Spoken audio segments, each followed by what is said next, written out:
You earn a decent salary. Not amazing. You're not buying a Tesla or a brownstone, but decent. Enough to cover rent, pay your bills, eat out sometimes, and have a little left over at the end of the month. And because you're covering everything, because nothing is actively on fire, you feel like you're doing okay, maybe even well. You're not rich, but you're not struggling. You're in the middle. And the middle feels safe, except the middle isn't safe. The middle is the single most dangerous place to be in all of personal finance. And if your income is between $50,000 and $70,000, which describes roughly 30% of American workers, you are sitting in the financial equivalent of a danger zone. Not because the money isn't enough, but because the money is exactly enough to feel comfortable while being exactly not enough to build wealth on autopilot. And that gap between comfortable and building is where more financial futures die than at any other income level. Here's the crazy part. People earning $35,000 often build more wealth per dollar earned than people earning $60,000. And people earning $100,000 often build wealth almost effortlessly because the surplus is obvious. But at $50,000 to $70,000, you're in a no man's land where the surplus is invisible, the urgency is absent, and the comfort itself becomes the trap. And nobody is talking about this because from the outside, $50,000 to $70,000 looks fine. It is fine. And that's exactly the problem. My name is Max, and I want to help you learn how to make your money work more for you in your life. This channel is about identifying the hidden financial dynamics that nobody warns you about, especially the ones that feel safe until they don't. If you earn between $50,000 and $70,000 and you want to understand why it feels like you're treading water, subscribe, because this video is going to explain exactly what's happening and how to break through it. So here's what the conventional wisdom says about income and wealth building. Earn more, build more. Simple, linear, and completely wrong for the danger zone. Because the relationship between income and wealth isn't linear. It's shaped like a U-curve. At very low incomes, people are hyper-aware of every dollar, which paradoxically creates strong saving instincts in those who manage to save it all. At high incomes, the surplus is large enough that even moderate saving rates produce real wealth. But in the middle, $50,000 to $70,000, something specific and destructive happens. You earn enough that daily financial survival is no longer top of mind. The scarcity that forced careful behavior at $35,000 has faded. Your brain has downshifted from survival mode to maintenance mode. But you don't earn enough that the surplus, the gap between income and essential expenses, is large or obvious. After taxes, rent, insurance, transportation, food, and basic living, the remaining discretionary money at $60,000 is typically $400 to $800 per month. And that $400 to $800 is the entire battlefield. Every financial decision you make, save, invest, spend, upgrade, is fought over that narrow margin. And because the margin is narrow, any lifestyle increase consumes it completely. Let me explain this with an analogy that I think captures the whole dynamic. Imagine you're in a swimming pool. The water is exactly at chin level. You can breathe. You're not drowning, but you can't relax either, because one small wave, one unexpected ripple, and the water is over your head. You're spending all your energy keeping your chin above the surface. You can't swim forward because all your effort is going to staying in place. And the cruelest part is, from the outside, you look fine. You're in the pool. You're breathing. Nobody is rescuing you because nobody thinks you need rescuing. That's $50,000 to $70,000. Chin level water, treading in place, appearing fine, drowning in slow motion. But here's where it gets really interesting, because the danger zone isn't just mathematical. It's deeply psychological. There are 3 specific psychological traps that activate between $50,000 and $70,000 and that don't exist, or exist much less powerfully, at other income levels. Trap 1. Comfortable enough bias. At this income, your basic needs are met. And when basic needs are met, your brain stops sending urgency signals about money. The anxiety that drove careful behavior at $35,000 dissolves, but it doesn't get replaced by the strategic thinking that emerges at $100,000, Tina, because at $100,000, the surplus is large enough to be visible, which triggers a different kind of financial awareness. At $60,000, there's no anxiety and no visible surplus, just comfort. And comfort is the enemy of action. Behavioral economists call this the satisficing trap. The tendency to settle for good enough when good enough meets your basic needs, even when significantly better outcomes are available with modest effort. At $60,000, your financial life satisfies. It's good enough. And good enough means no urgency to change anything, even though changing one or two things could be worth hundreds of thousands of dollars over a lifetime. Trap 2. Social reference inflation.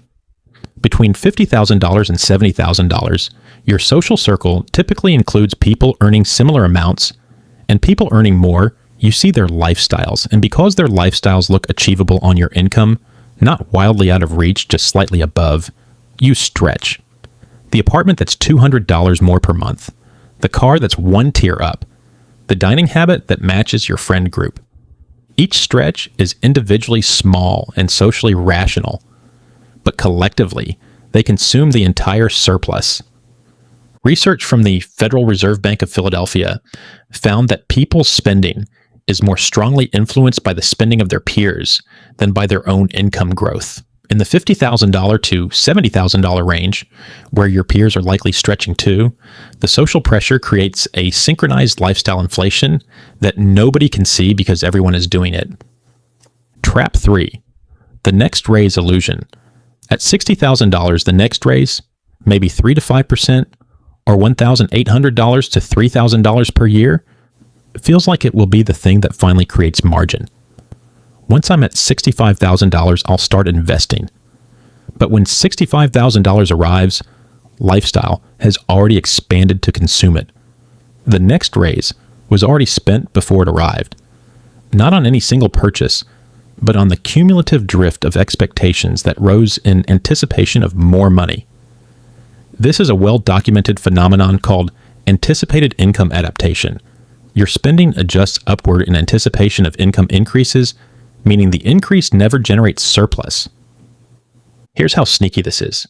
You hear in December that you're getting a $3,000 raise starting in January. By the time January arrives, you've already upgraded your streaming packages, agreed to a slightly pricier gym, and started ordering lunch instead of packing it. The raise adds $250 a month to your paycheck, but the lifestyle adjustments you made in anticipation already cost $200. Your actual surplus from the raise? $50 a month. On paper, you got a $3,000 raise. In practice, you got $600. The danger zone consumed the other $2,400 before you even deposited the first paycheck. I know you may be frustrated because this feels like I'm describing an impossible situation. Earn too little and you can't save. Earn just enough and you don't save. Earn a lot and saving is easy. So what are you supposed to do in the middle? The answer is deliberate, surgical extraction of the surplus before the three traps can consume it. And the math shows exactly how powerful even a small extraction is. Let's say you earn $60,000. After taxes, your take-home is roughly $3,800 per month. Your essential expenses, rent, utilities, food, transportation, insurance, total about $2,800. That leaves $1,000 in discretionary money. In the danger zone, that $1,000 typically gets absorbed completely by lifestyle, dining, entertainment, convenience purchases, minor upgrades. At the end of the month, it's gone. Now let's extract $400 of that $1,000 before it enters the spending stream. Automated transfer, day after payday, to an investment account. You're left with $600 in discretionary spending, still enough to live comfortably, still enough to eat out, still enough to not feel deprived. But $400 per month is now compounding. $400 per month at 8% average annual returns. After 5 years, approximately $29,500. After 10 years, roughly $73,600. After 20 years, about $236,300. After 30 years, approximately $596,000. Nearly $600,000. From $400 per month, an amount that in the danger zone would have disappeared into lifestyle drift without producing a single memorable experience. Nobody remembers the $400 worth of convenience purchases and slightly nicer dinners from month 37. But the $596,000, that's financial freedom. And here's the comparison that shows why the danger zone is so costly. If you invested $400 per month starting at age 25, you'd have $596,000 by 55. But if you wait until 35, spending that $400 on lifestyle for 10 years first, you'd only have $236,000 by 55. The cost of the danger zone decade, $360,000. Not from bad decisions, from comfortable ones. And this is the part most people miss. The person who extracts $400 per month in the danger zone isn't making a financial sacrifice. They're performing a financial surgery, removing money from a system that was going to waste it and placing it in a system that's going to multiply it. And the surgery is painless because the extraction happens before the money enters the spending stream. You never see it. You never miss it. You live on $600 per month of discretionary spending instead of $1,000, and the difference between those two lifestyles? Almost imperceptible. The difference in 30-year outcomes? $596,000. The identity shift here is crucial. In the danger zone, your financial identity is comfortable. And comfortable is identity that doesn't grow. It maintains. It satisfices. It treads water. Breaking out of the danger zone requires adopting a new identity, building. The builder and the comfortable person earn the same salary. They live in the same city. They have the same expenses. The only difference is that the builder automated a transfer before the money could become lifestyle. That one automated decision, maintained over years, is the entire difference between treading water and swimming to shore. And here's something worth noting about the identity shift. It doesn't require earning more money. It doesn't require a new job or a side hustle or a dramatic lifestyle overhaul. It requires one structural change that takes 10 minutes to set up and runs forever. The person who makes that change at $60,000 will build more wealth over their lifetime than most people who earn $100,000 without the habit. That's not an exaggeration. The data on the savings rates versus income consistently shows that consistent savers at moderate incomes outperform sporadic savers at high incomes. Your behavior is a more powerful wealth-building tool than your paycheck. And in the danger zone, where the paycheck is designed by circumstance to keep you comfortable, behavior is the only tool that works. You're probably wondering what breaking out of the danger zone looks like in daily life. You're at $60,000 investing $400 per month. A year in, you have $5,000 invested. Your coworker, same salary, no extraction, has $800 in savings. Your company does a round of layoffs. You both survive, but the experience shakes you. The difference, you have $5,000 in investments plus your emergency fund. Your coworker has $800 in a credit card. You process the layoff scare as a reminder of why you're building. Your coworker processes it as a wake-up call, starts saving $100 a month, then stops 3 months later when the fear fades. This pattern, temporary urgency followed by return to comfort, is the hallmark of the danger zone. 3 years in, you have $17,000 invested. A recruiter contacts you about a position at $72,000. Your coworker gets the same call. You can negotiate aggressively because your financial cushion makes you secure. Your coworker takes the first offer because they can't afford to risk it. You negotiate $75,000. Your coworker gets $70,000. The $5,000 annual difference, compounded over the next 20 years, is worth about $247,000. Your investments gave you the confidence to negotiate, and the negotiation paid for decades of future investments. That's the flywheel. 5 years in, you have $29,500 invested. A friend approaches you about co-investing in a small business. The buy-in is $10,000. Your coworker, same salary for 5 years, no investments, can't participate. You can. Maybe the business works and generates passive income for years. Maybe it doesn't. And you've learned something valuable. Either way, you were at the table. And being at tables repeatedly over a career is how wealth compounds beyond a single investment account. And the career effects of breaking out of the danger zone are where the math becomes almost unfair. People in the $50,000 to $70,000 range who have investments behave fundamentally differently at work than those who don't. They volunteer for high visibility projects because failure doesn't threaten their survival. They advocate for themselves more aggressively because the current job isn't their only financial lifeline. They invest in professional development, courses, certifications, conferences, because they can see the ROI and they have the capital to fund it. Each of these behaviors accelerates income growth. And accelerated income growth, combined with the $400 per month extraction habit, creates a compounding loop that pulls you out of the danger zone entirely. By the time you're earning $80,000 or $90,000, the surplus is large enough to be visible, the habits are locked in, and the danger zone is behind you. But it started with one decision: automate $400 before it could become lifestyle. Now, I need to warn you about the specific trap that catches people trying to break out of the danger zone. They try to cut spending instead of extracting surplus. They create a budget. They track every dollar. They deny themselves experiences.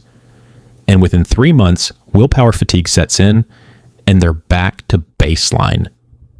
Budgeting in the danger zone doesn't work, not because budgets are bad, but because the margin is too thin and the comfort pressure is too strong. The brain will always find ways to justify restoring the lifestyle it had before. The extraction method works because it doesn't fight the brain. It removes the money before the brain can claim it. You never experience the loss. You never exercise willpower. You never make a conscious decision to not spend. The money simply isn't there.